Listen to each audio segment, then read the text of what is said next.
All right, so we have a recording, and you'll receive a link to that and the slides tomorrow in case you need to leave, or if you want to share that with others. So we'll go from there. All right, I'll tell you a little bit about MEFA. MEFA is a state authority. We were created in 1982 with the mission of helping families plan, save, and pay for college. And we do the same thing today.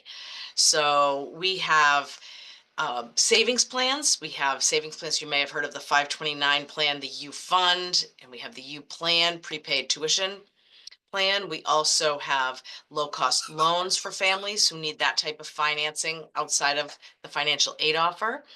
And other than that, everything we do is help families at whatever stage you're at plan. And that's what we're doing this evening. So I hope you will come back often during this time and look at our website. We have a podcast, we have emails, we have lots of ways that you can connect with MEFA and stay very informed and up to date about everything to do with college admissions and financing. So tonight, we're going to focus on the admissions part, and we're going to talk about current trends. We're going to talk about how a student will build their college list. And then we'll also talk about campus visits, the application process, and we'll touch upon financial aid at the end. But I will encourage you to attend another webinar that is completely about financial aid, because that's a whole topic in and of itself. So I encourage you to join that as well. So let's talk about some of the trends. But before I do, I am going to look at the question and answer again and just make sure that no one is communicating that there's anything wrong. Wonderful.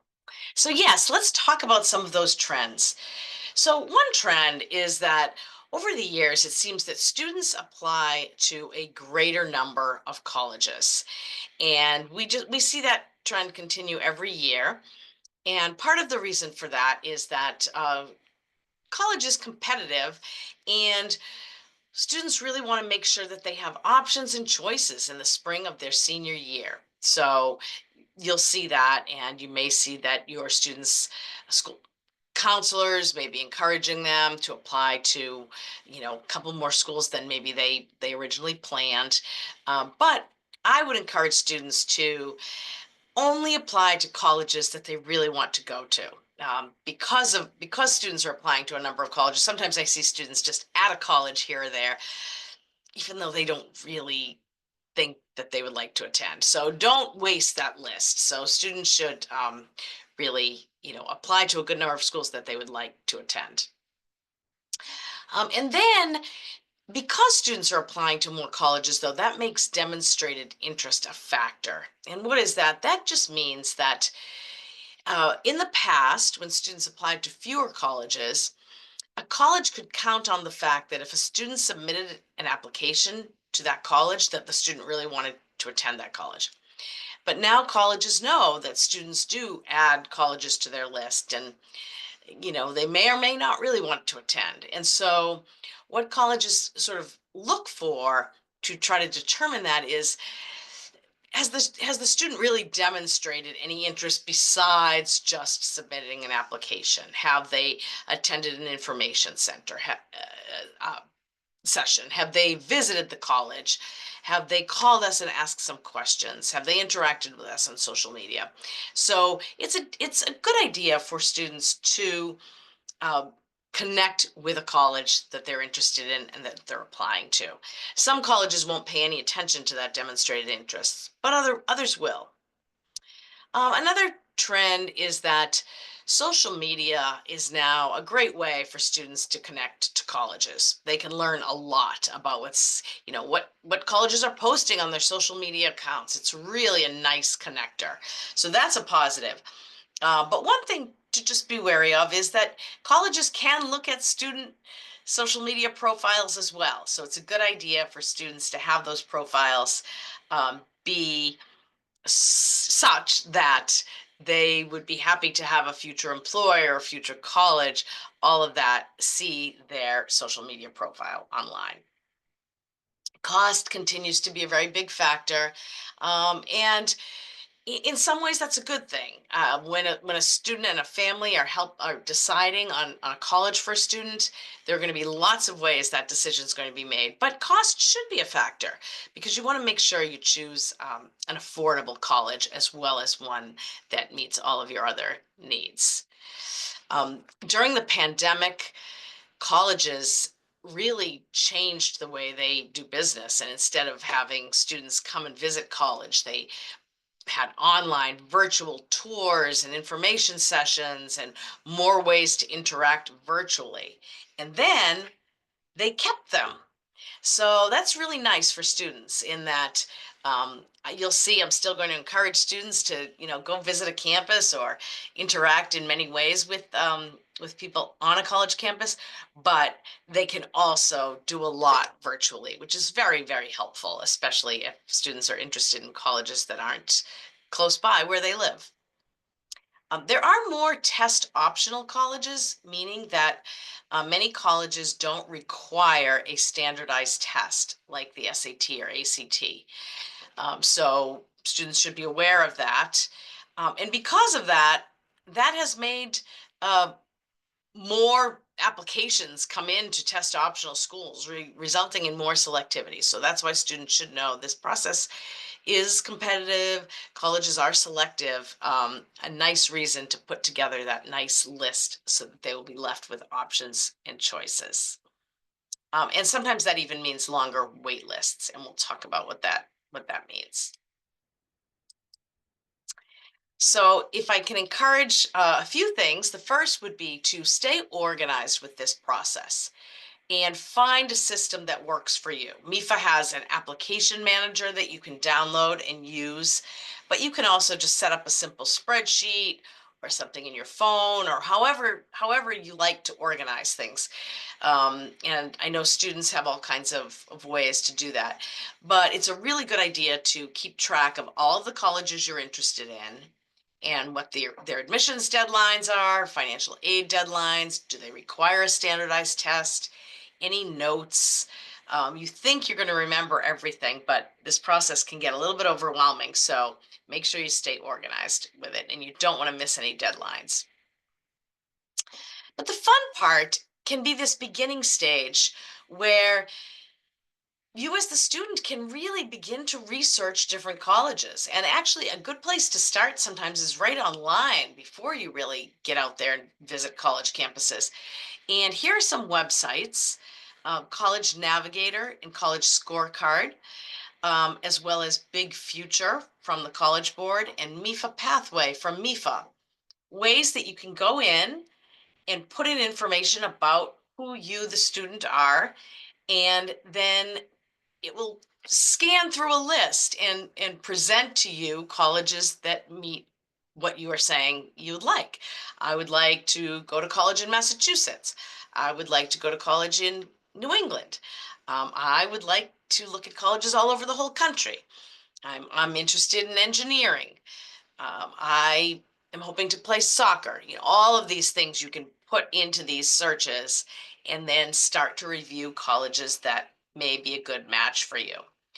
And you can see over to the right that these searches will also give you lots of information. So this is UMass Boston, and it will tell you what the average annual cost is, the graduation rate, the median earnings of graduates, all of that. So this is just a start, but to get you going on the college search. And then you want to think about all of these factors when you're considering where you want to go to college. So, number one, institution size and location. And again, you may not know that as a junior in high school or a senior in high school, um, but that's something you want to be thinking about. And maybe when you visit a couple of colleges, you start to get a sense of you want a really large institution where the whole time you're in college, you probably won't meet everyone there and you'll keep meeting new people. Or some students might like an institution where they really do get to know um, the college, and over time it becomes smaller and it feels almost like a family. So those are um, factors that you can consider when you start looking and comparing different colleges.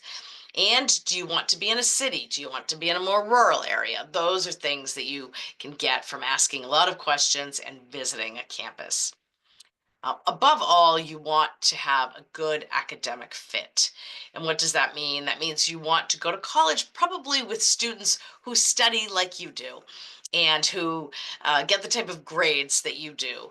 And you can tell that by colleges have a profile of the last incoming class, and they can tell you about their GPA and their standardized test scores if they collected those.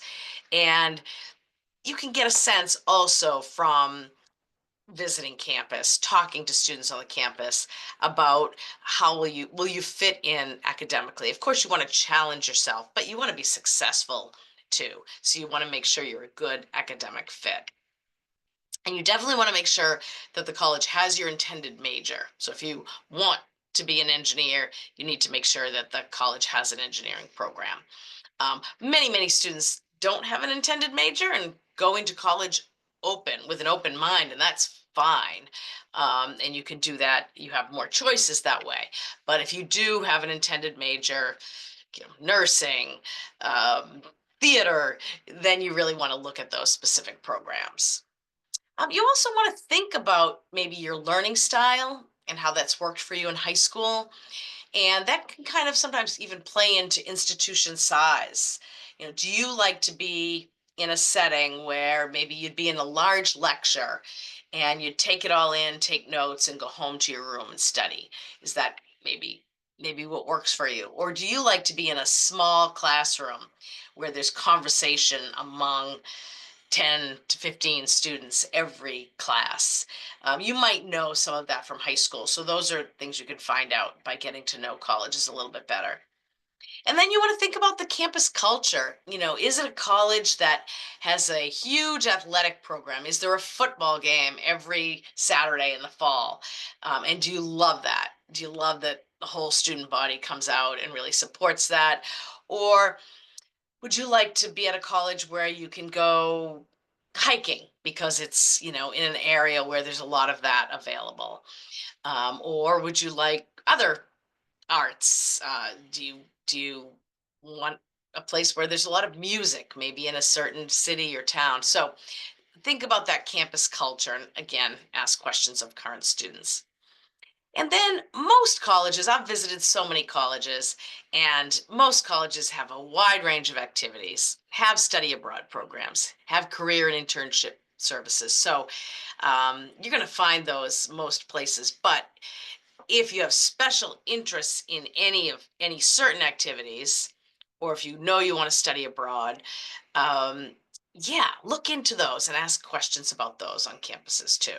And again, I mentioned this, you do want to make sure it's affordable. So you definitely want to um, learn about financial aid upfront as well.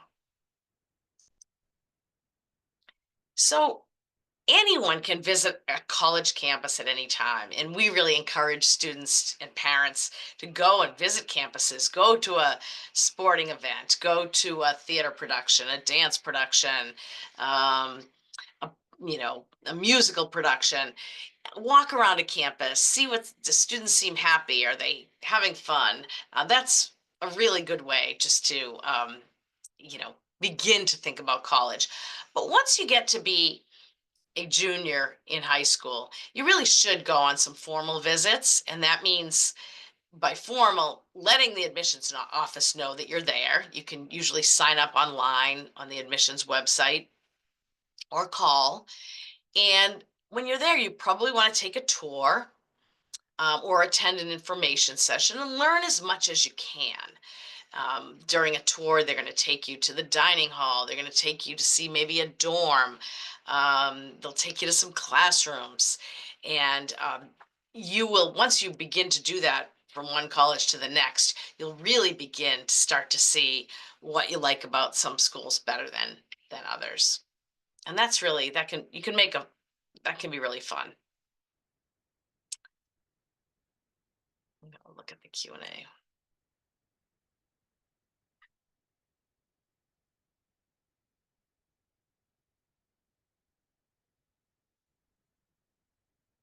So I have a question here that's a really good one, and I have to think about the answer. Can you recommend a Know Thyself questionnaire for college applicants?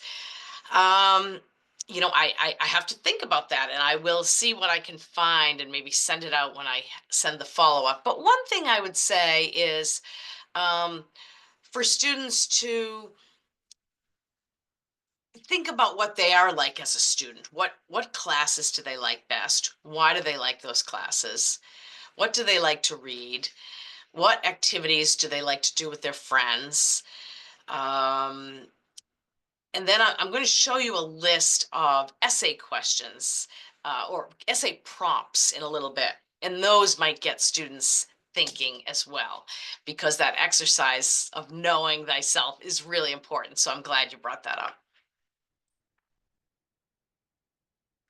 All right, another place you can get to know some colleges is through a college fair. So there are two big organizations, NACAC and NEACAC, that have college fairs all over the country. You can go to those websites. And NACAC has the Boston National College Fair. This year it's going to be in March at the Convention Center in Boston. Um, and NEACAC has smaller fairs all around. So check that out. You can sign up and check out which colleges are going to be there beforehand. It's usually hundreds, and that way maybe you can circle the colleges you want to make sure to talk to. And it's such a great chance to be able to talk to colleges from all over the country, because you can't be visiting everywhere, but that helps you narrow down the colleges you really want to apply to. There's sometimes information sessions at these fairs as well. You'll talk to representatives from many colleges. It really is a great way to continue to learn about how colleges operate and how they're different from one another. And then eventually you will have to decide, where am I going to apply? And we call that sort of the final list of colleges you're going to apply to when you're a senior. And we say that you should apply to a number of colleges where it's likely that you will be admitted. And what does that mean? That means that when you look at the profile of current students, you seem to fit that profile of grades and test scores. If if that's, you know, and when you go to visit the college or you talk with the admissions folks, they seem to think that you really fit that profile. So likely, you want to apply to many schools that you're likely to be admitted to. That's going to leave you choices and options. But I mentioned that this is a competitive process. It's some colleges are very selective. They are small and they bring in students from all over the world or all over the country. So it can't always be likely. So then you want to apply to some colleges where it's possible you'll get admitted. And that means you basically fit the profile, but it's a very competitive college, so it's possible that you'll get in. And you may fall in love with some schools that are very, very competitive. I would say this about all of the Ivy Leagues and that elite group of colleges that compete with the Ivy Leagues. It's a reach for everyone. I mean, you could have perfect test scores and perfect grades and have done many wonderful things in high school and still just not be admitted at in a given year, just because of the number of applications and the fact that colleges take so many students from all over the world, and they only take a small number for a freshman class sometimes. So that can mean that those type of colleges are a reach for everyone.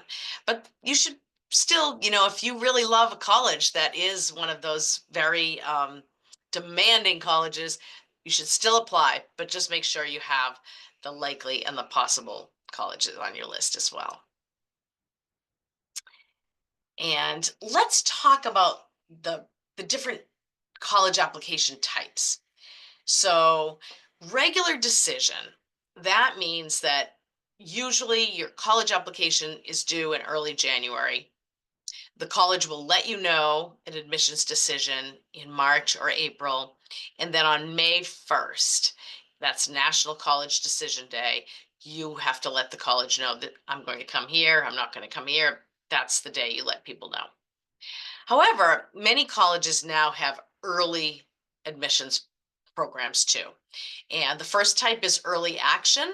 That just means that you can apply early, either November, December, and the college will send you your admissions award earlier.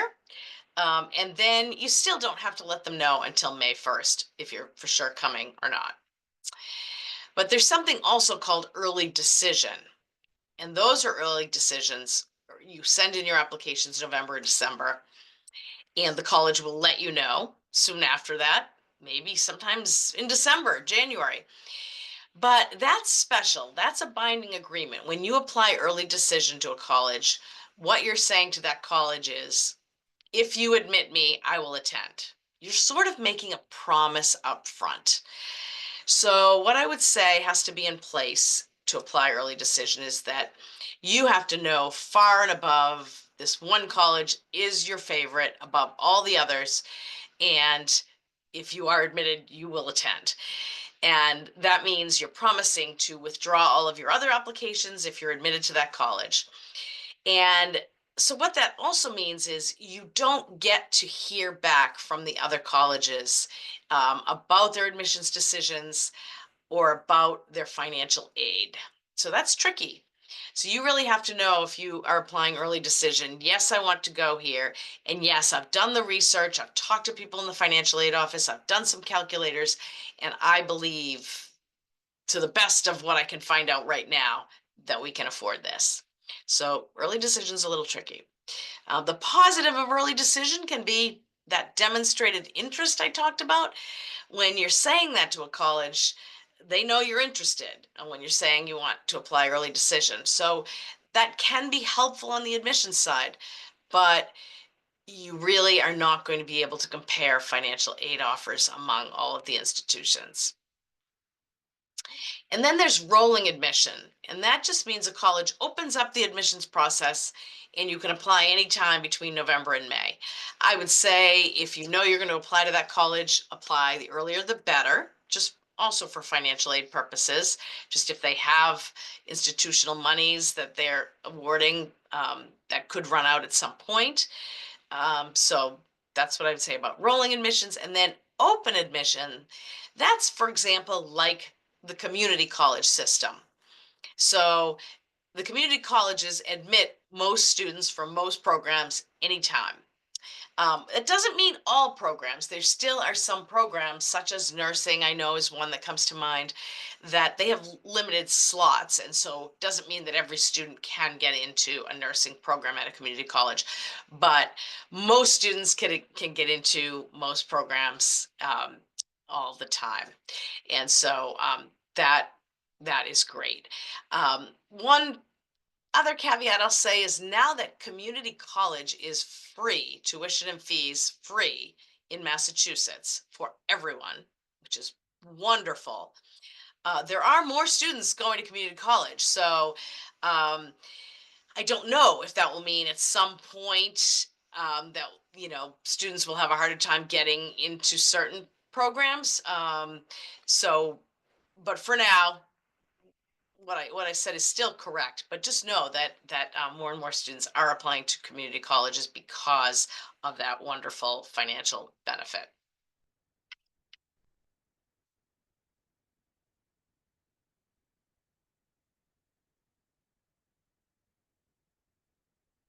So I have a question about early decision.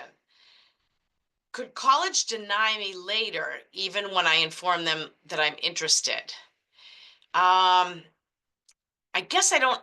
You might have to follow up and tell me a little more. In other words, when you apply early decision, you are saying that if you admit me, I will come, I will attend. And so then if a college admits you, then you need to, you probably need to go to that college. They wouldn't, so I guess you need to follow up a little bit more and tell me a little bit more. I think I'm not understanding your question fully. Okay, thanks with that one, and I'll come back.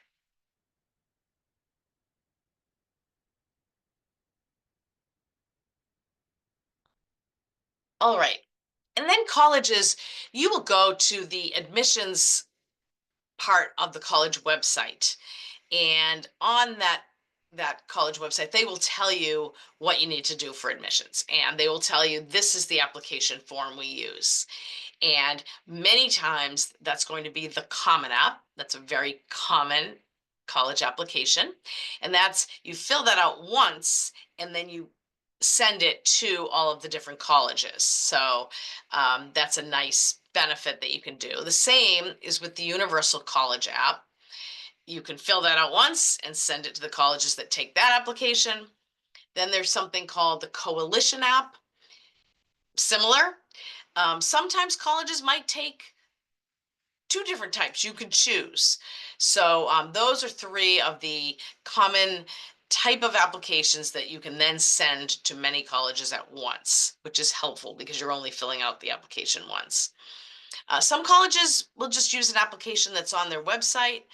And sometimes, especially these community colleges we were just speaking about, sometimes they might have a paper application.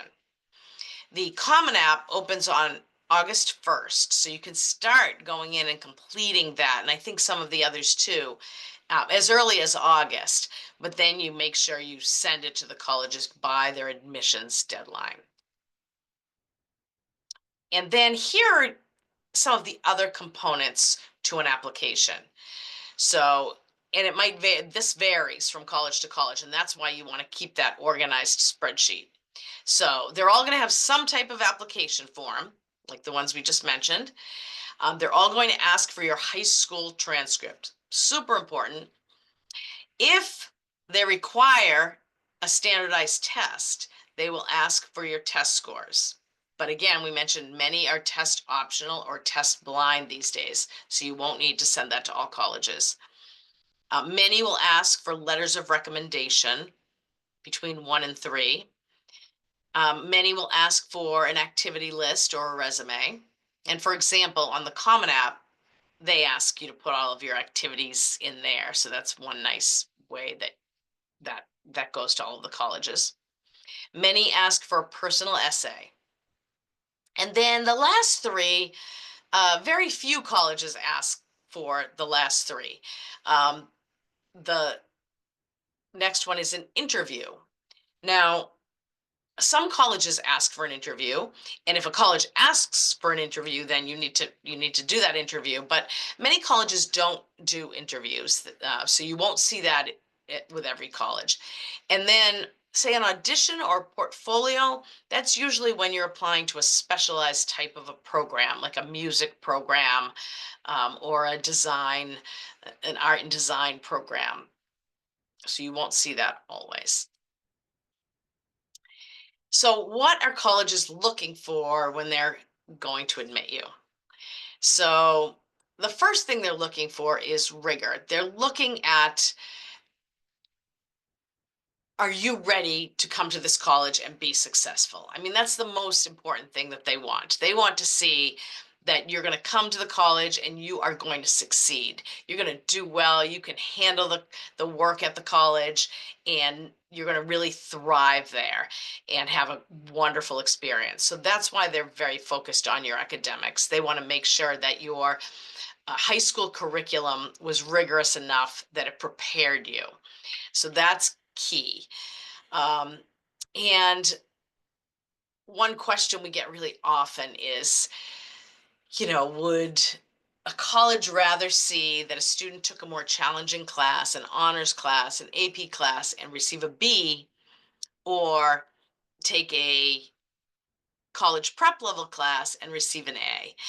And the truth is that colleges do like to see that students have challenged themselves. So they do like to see that if your high school offers honors classes, advanced placement classes, that you are taking advantage of that as a student. So they would rather see you challenge yourself and really work hard at that. And that doesn't mean you need to take every advanced class.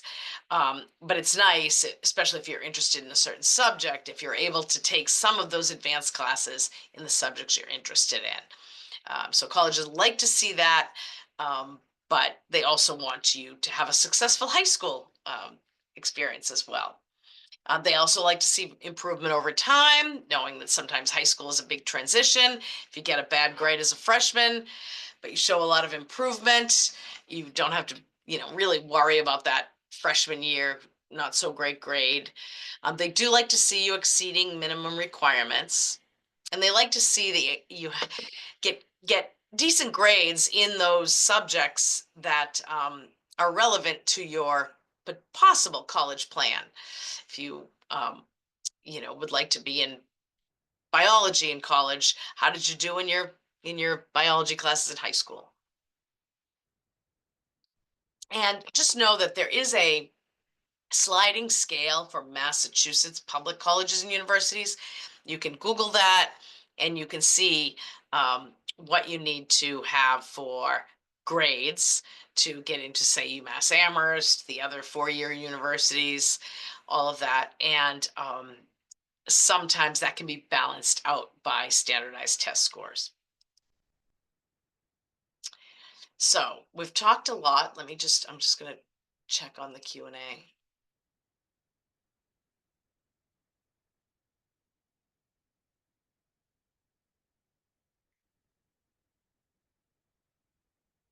Yeah, so there's a question. Let's say a student, and we didn't get to this yet, we will, but if a student applies early decision or early action, and instead of being accepted into one of those programs, just gets deferred to the regular admissions pool, which happens.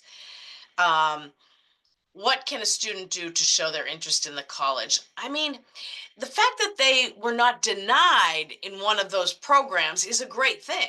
They just weren't accepted early, but they're not denied early either. They're just bumped to the regular decision pool. So that's a good thing. That means that they're still very much in the running. It's just that the college wants to see the whole decision pool before making those final decisions. So I would say the student could, submit a mid-year grade report, or if the student receives any additional awards, anything else is happening, they could always send in something else with their application. But know that that they are still very much in the running. The college just has a pool of students that they want to see the whole pool to make that decision. Good question. So let's talk about standardized tests. Many students take the PSAT early on, and that's a practice for the SAT. And that's a good way for students to receive their results and see, what they answered correctly, what they could study up on a little more. And then they can take the SAT. Or they can take the ACT. And students who are applying to colleges that require a standardized test can take either one. So I've heard people talk about this for a long time and advise that maybe students take a practice test of both and see which one they like better, see which one they feel more comfortable with.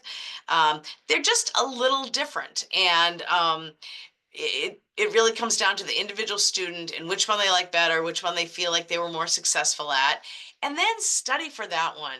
Use all of the free online prep tools out there, and really focus on what the sections where you need to practice and do a little bit better, and practice it in a timed setting too.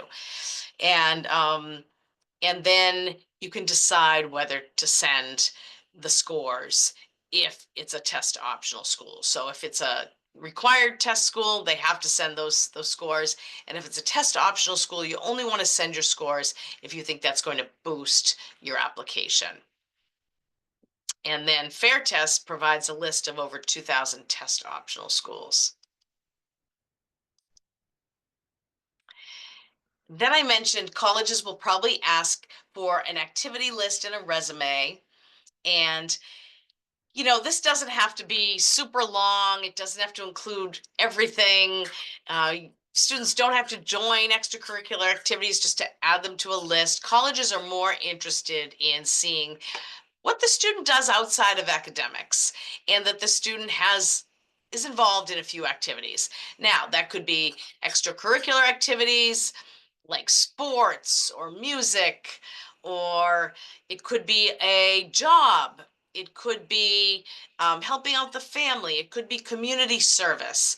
It could be many things. They just want to see what the student does in addition to academics. So students should just share and share the roles they've played in these different parts of their lives.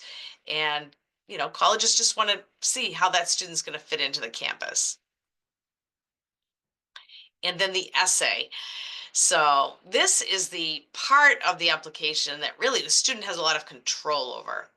So really the student should write about something that they want to write about, that they have a lot to say, that they feel comfortable writing about, and start writing early so that you can do different drafts, you can share it with friends, parents, a teacher, um, and just take some time on it so that you write a really good piece and you feel really good about it um, as something that you want to write about.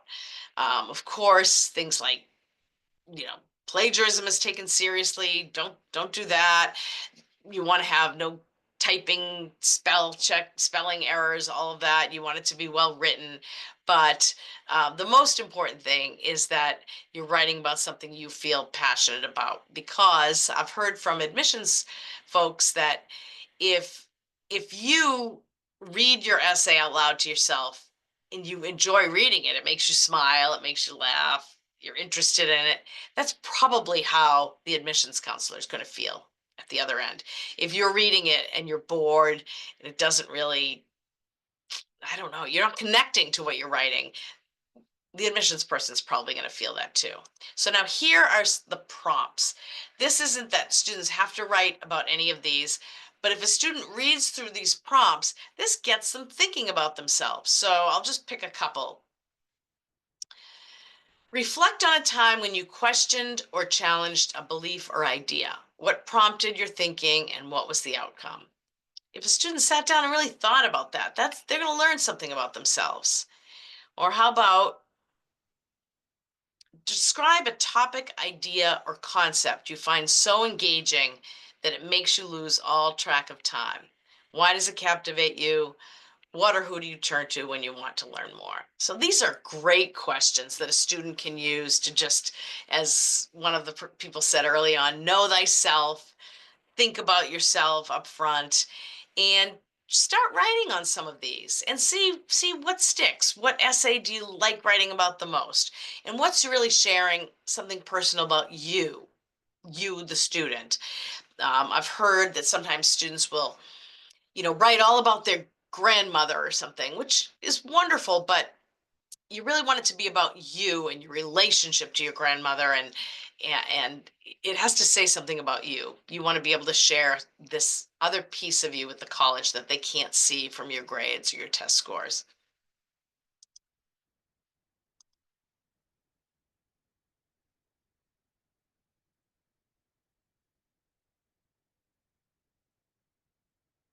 And someone's asking, is there a minimum or maximum length for an essay? The college will tell you that. So they'll tell you write a 600-word essay, or so, and I would say to follow the guidelines. And someone else is asking, yes, I will be sending this presentation, a link to this presentation and recording tomorrow, so you will have that.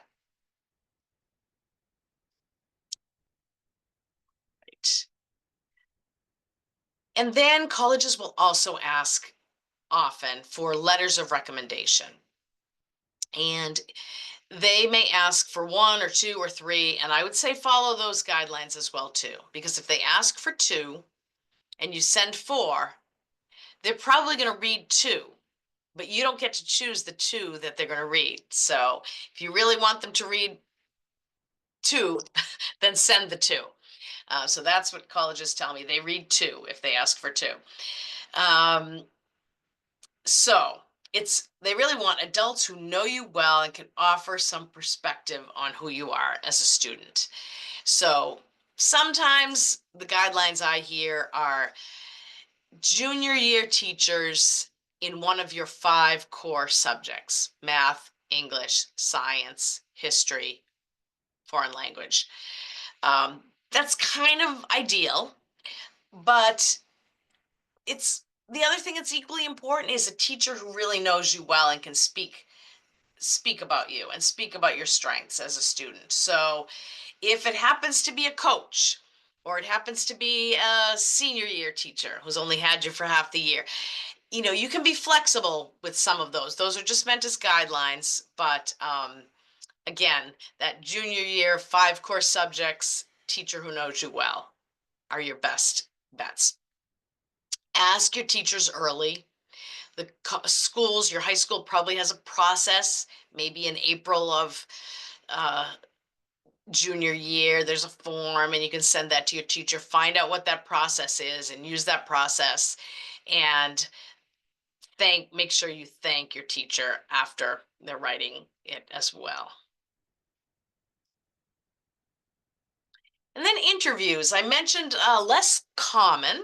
So not all colleges, are going to require an interview, but some colleges will, and some colleges will offer what's called an informational interview. So if you go to visit campus and you're there on campus, you're doing a tour, you're having an admissions workshop, that maybe you could just sign up and meet with an admissions representative. And that would be an informational interview. It's not really part of the application process, but it's there for you to learn a lot and to meet a representative. Or it could be evaluative. And if it's required and it's evaluative, then students, you need to do this. So find out early on when you need to do your admissions interview. Sometimes it won't be until after you're admitted, but some colleges require it up front. So I shouldn't say that. It's not after you're admitted. Sometimes it won't be until after you submit your application. That is common, and it's also common for a college um, to want that interview to be done even sooner, before you submit your application. So find out what the timing is and follow that timing. Sign up, do an interview. Some can be virtual these days, which is nice. And if it's evaluative, just know that that is part of your admissions application. So you can ask questions, and the person will be asking you questions and really trying to see if you're a good fit for that institution. And as far as, I love that question that we got early on about how can a student really think about questions that are going to let them know thyself.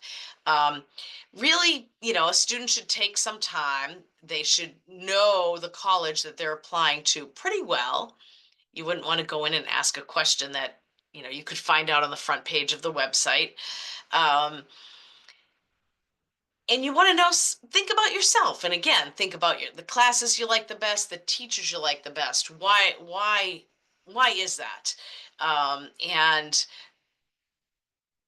what do you like to do after school, and what do you and your friends do for fun, and what books do you read, and how do you spend your time, all those things. What's the best movie you saw last summer?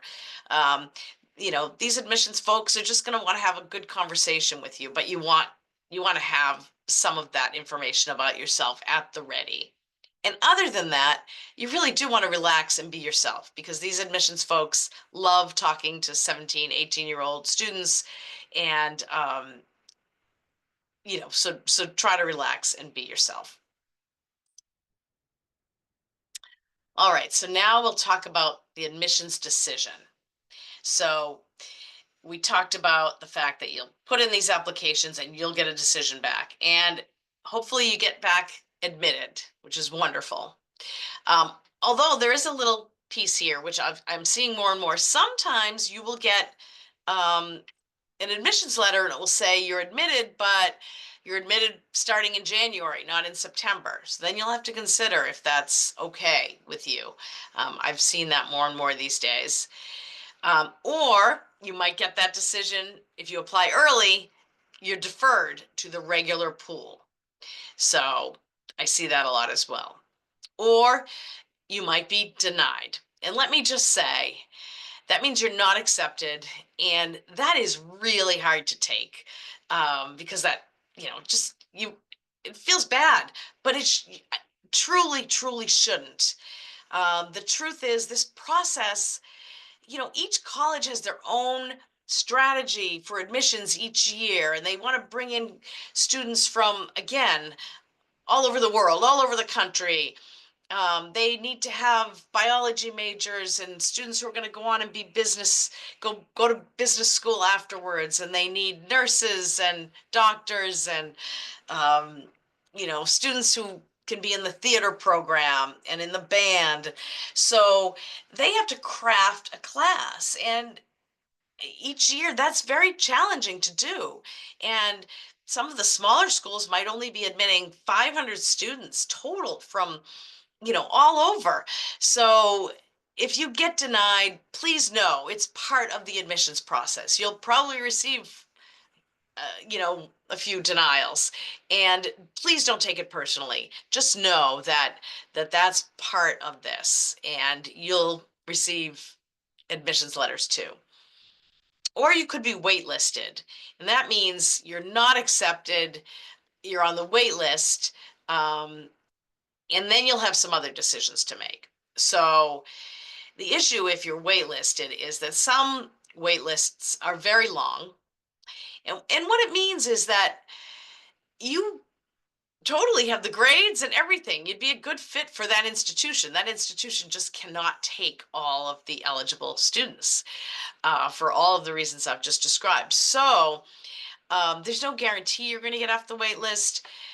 You will have to accept admission at another college by May 1st, and you might lose a deposit if you end up getting off the wait list. But what you should do if you're on the wait list is let the college know that you're still interested, and then keep letting them know that you're still interested. Because if you're on a wait list, the college might assume that over time, especially after May 1st, you probably made another decision. If you really want to go to that college, you still can call and say, I'm still interested. I'm still interested every week, every 2 weeks, just so they know. Because it's not, they're not taking people in order off a wait list. Things change as the admissions process moves along and students make other decisions. So you have to you can keep letting the institution know and moving on mentally to another school where you've been admitted. All right, I'm going to look at these Q&A here. So someone said they've tried to research SAT scores for admitted students in 24 and 23, but haven't found a good source of data. I would say you'd want to look at the student profile from a specific college to see what their students from those years, what the student profile looked like. So not just generally, but at a certain college, what the last couple of classes looked like. That's a way just to get a sense if, the student or your student is sort of in the running, good candidate at that college, or is it a reach? Is it likely or possible? And then the letters of recommendation, usually the question is, should we send the copies and keep the original? But the way that process works is that the teachers, for example, they send the recommendations directly to the school and do not send it to you, the student, so that you don't have a copy. I mean, sometimes they might give you a copy, but they are sending the original to the colleges, and they don't have to give the student a copy.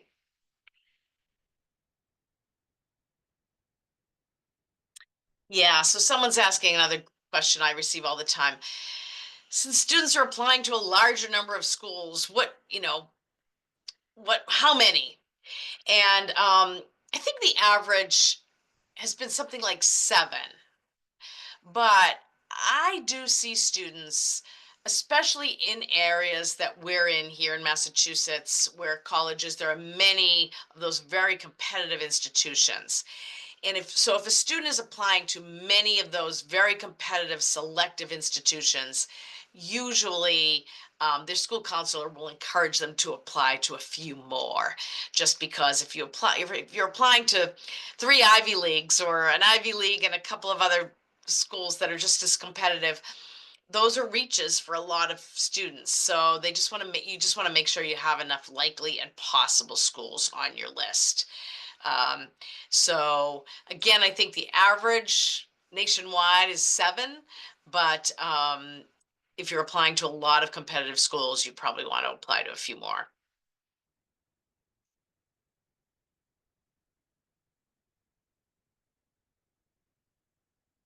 Oh yeah, if I submit early decision and my admissions is deferred, what happens with my applications to other colleges? Yes, if you're not accepted early decision, then you're not in that binding agreement. And so you have all your applications out to other colleges, and that's fine. You can be accepted by another college. And so, again, does the letter of recommendation have to be someone at the school? It doesn't have to be. It really should be an adult that knows your student well and can speak to them as they are as a student. So that's why many times a teacher is the best person to write the recommendation. But again, if the student, is doing some community service and has another adult who has seen them work and can really speak to the character of the student, um, it's not that they can't use that person. Just the guideline, again, is sort of junior year teachers, 5 major subjects, and a person who knows the student well. But that knows the student well is also very key. I'm just looking at a few more of these questions.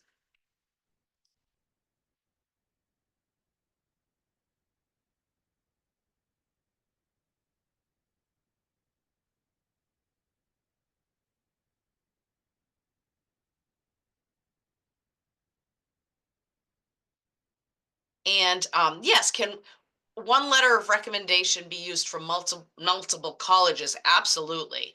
So if a student asks a teacher, say, junior year math teacher, to write a recommendation, that recommendation, they can send it to all of the colleges. That's a great question.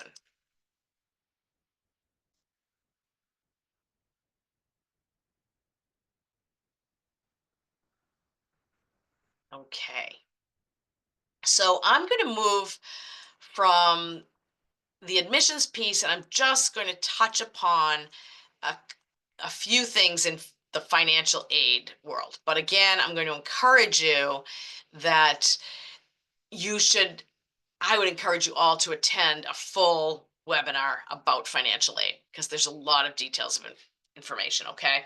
But just to begin understanding college affordability, one thing you want to look at is the cost of attendance. So how much is going to cost for your student to go to a certain college? Tuition fees, room and board, books, supplies, transportation.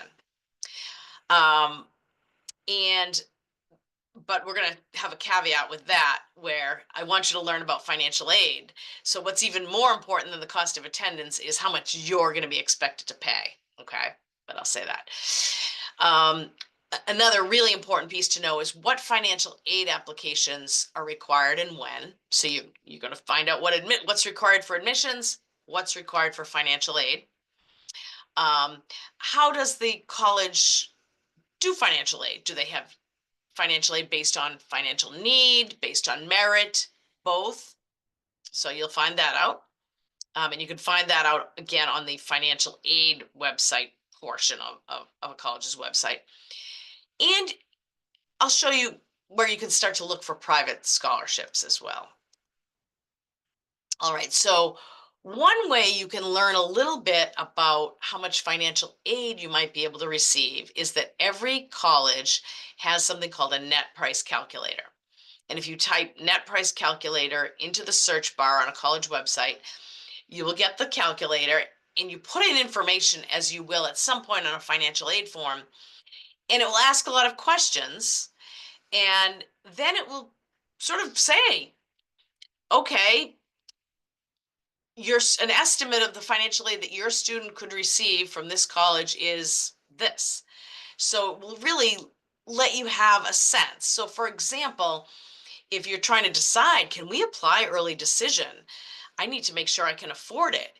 You would want to do the net price calculator and see, does it come back and tell you you get this much financial aid? Does that seem like it will make the college affordable for you? That's a really good exercise. You want to have some sense of the affordability piece. Now, it will ask you financial questions because a lot of the aid is need-based, but it may ask SAT scores or grade point average. And what that means, if they're asking you academics, is that means the college probably has some merit-based aid as well, and that your student could receive some money based on their academics. And then this is where you find out what financial aid forms are required. So every college requires the FAFSA, Free Application for Federal Student Aid. And we're in 2025 now. So the 26-27 FAFSA, that'll be for students starting college September of 26, should be available October 1st, 2025. And it will be asking about your 2024 income. That's the income that will be used. So all colleges require that.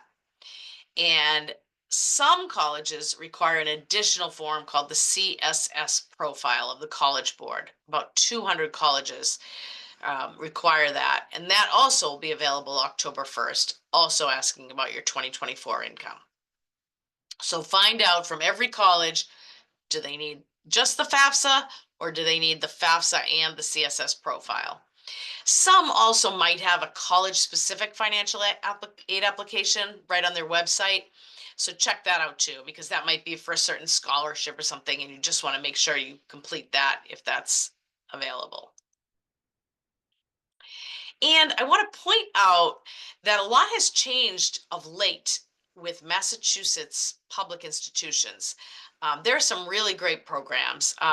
Mass Transfer is a program that allows students to start at a community college and transfer to a four-year college, making it much more affordable. And especially even more so now that there's Mass Educate, which is that community college is tuition and fee free for everyone.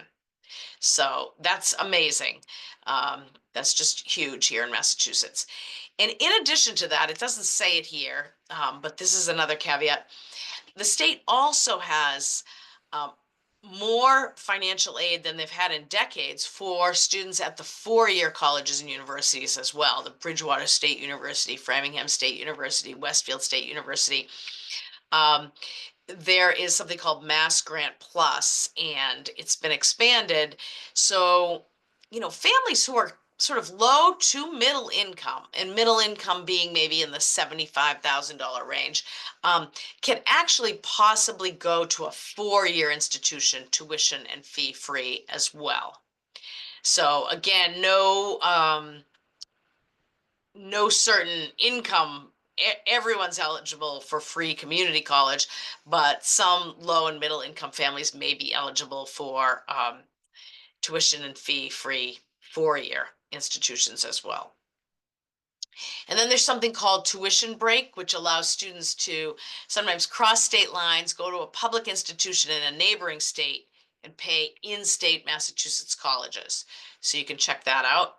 And finally, the Massachusetts tuition equity law now allows students who are not eligible to file the FAFSA because of possible immigration issues, maybe they're an undocumented student, that they now can still apply for in-state tuition and state aid by filing a different form that's called the MASFA, M-A-S-F-A. So that's important to know as well. And then I mentioned I'm going to send these slides to you, but here's a a calendar of what to do when through from junior year, spring, all the way through fall, winter, and the next spring. And you can also download this on the MEFA website. And MEFA Pathway, I mentioned it at the beginning, you can explore different colleges. Students can also go in, take a few quizzes, and learn about themselves a little bit too. Here's another place to do that. And think about what skills they have, what their goals are, their interests. They can explore careers. This is a free tool. And your high school might use it, but if your high school doesn't use it, you can still create an account and play around in there and learn a lot. So right now, you can sign up for any other upcoming MEFA webinars. As I mentioned, that was just touching upon financial aid. We have whole hour-long financial aid webinars. Start researching colleges, make it fun, and start creating your college list and just gathering information about different institutions. And here are all the ways that you can connect with MEFA on social media: Facebook, on X, Instagram, LinkedIn, YouTube, and our MEFA podcast. So however you like to consume your information, we'll keep you all educated and informed about everything to do with college admissions and financial aid. And you can also always call us and always email us. And we have a group of college planning experts who are happy to answer quick questions, talk with you about longer issues. So please know that you have us as a resource. And I'm going to go in and see if we have any more questions. Oh yeah, could I please share the link for the financial aid webinar? You know what I'm going to do? I'm going to put this link. Let me put this link in the chat. This is just mefa.org/events. Okay. And if you go to mefa.org/events, you will always be able to see what the upcoming webinars are going to be. And if one passed, you can also go back and watch a recorded webinar. So that's where you find all of the events. So thank you for that. And you do fill out a FAFSA every year. So every year you'll file a FAFSA that your student is in college. Yeah, so this is a great question. I get this often too. What if my student's GPA is around 2.75 or so? So they're not, a 4.0, 3.7. What can they do to get into a decent college? So thank you for asking that. First thing I'll say is, although, we all talk about the Harvards of the world, right? Where you have to have, you know, 4.0 and all kinds of amazing test scores and things. But, and that, many schools are very competitive. But that is generally a smaller group of institutions nationwide. And more colleges, are accepting students with very much varied grade point averages. Okay. So there are still many, many colleges who want that B- student, B student. That student is probably going to find a good fit and thrive at a college or university. So, number one, the student can try to keep up grades, if they're a junior, keep those up, in the spring of junior year, fall of senior year. And, so do the best they can, really try and be involved in whatever activities they're involved in, get into those, do what we said about share about themselves in an essay. I'm sure they can find a teacher who can speak to how hard they're working in a certain class. I think, I have countless stories, so many I couldn't even begin, of students, who had a very average high school experience with grades and, went to college, found interesting classes and have wonderful careers. So I would just encourage your student to work hard and and pull together all the good things about themselves, and I'm sure they will get into a decent college. Again, really try to make sure that researching college's college search part is so important, because you don't want this student to be applying to colleges where they're accepting students with a 3.5 GPA and above and getting denials, right? So you want to find those colleges who have a wider range.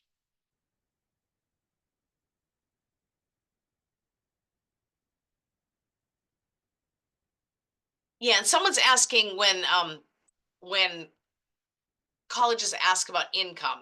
So on the financial aid form, you're going to input your tax return from that year before. So for the 26, 27, it'll be the 24 income. You're going to press a button and bring that in from the IRS, and they're going to look at your AGI, adjusted gross income. Okay, and that's what they're going to see. They're going to see your whole tax return and all that information.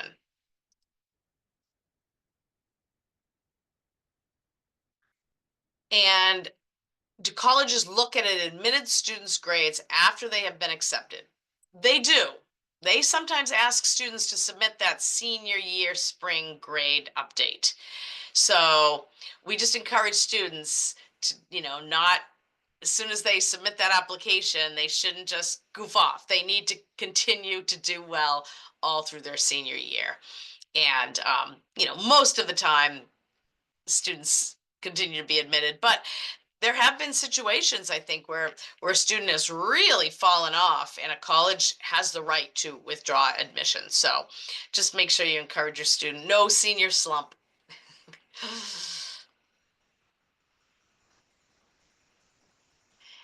And then someone asked about credible private scholarships. Yes. So there are a couple of, and this is why we have a whole webinar on scholarships. The financial aid webinar talks about scholarships, but some places you can look are the Big Future website from the College Board, MEFA Pathway that I've shown you. There's one called FastWeb. There's one called Going Merry, such a weird name. Those are all scholarship searches online where a student can go in, put some information about themselves, get a list of scholarships, and then kind of weed through and say, okay, they sent me 10. That doesn't seem to apply. That doesn't, oh, but these 4 I could apply to, and then apply.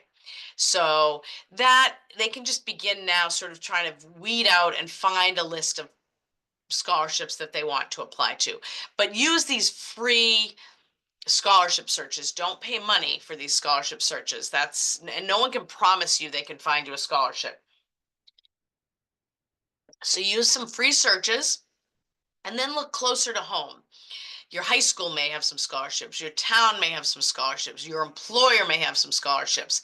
The story I always tell is that my dentist has a little note on the desk when you go in there that says that each year she gives 2 scholarships to students who do community service. So keep your eyes open for those type of things.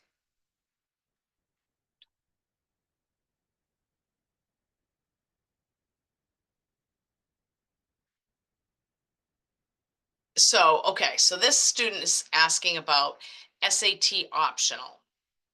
So let's say there's a college that has a high average score on the SAT, but they have their SAT optional.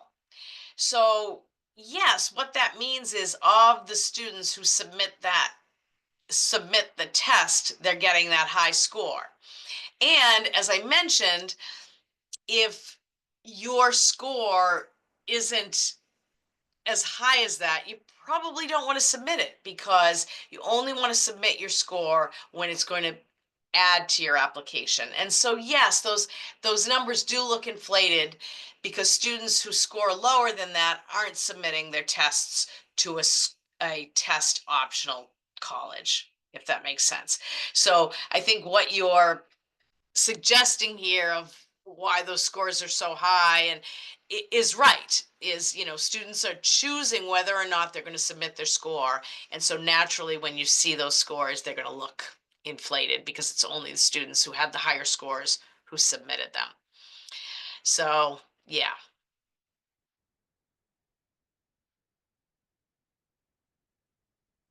All right.